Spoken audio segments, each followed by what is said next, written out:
Magandang araw. Ngayon ay itatry kong gumawa ng homemade na sabon na ang ingredient lang ay oils at saka lye water. Matagal ko lang gustong gawin itong project na to, kaso lang ay nag-ipon muna ako ng mga ginamit ko dahil ang mahal ng mga oil. So nag-ipon muna ako. Yes, mahal ng mga oil.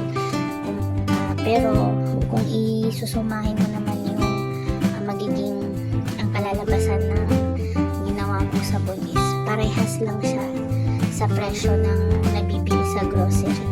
Pero itong sa quality sobrang malayo doon ang diferensya. Kaya yun, bago ko naman ginawa ito, pinenta ko muna. So yung paggawa ko pala nito, gumamit lang ako ng soap calculator.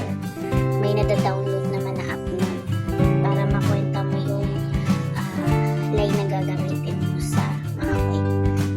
Tapos pagka ano lang yan, ilalagay mo lang naman yan sa mold. Tapos patitigasin mo sa loob ng 2 araw bago mo hihiwain. Then i-cure mo siya ng 2 months. So nagdagdag lang din ako dyan ng lavender na essential oil. Kaya yung sabon namin ay amoy lavender.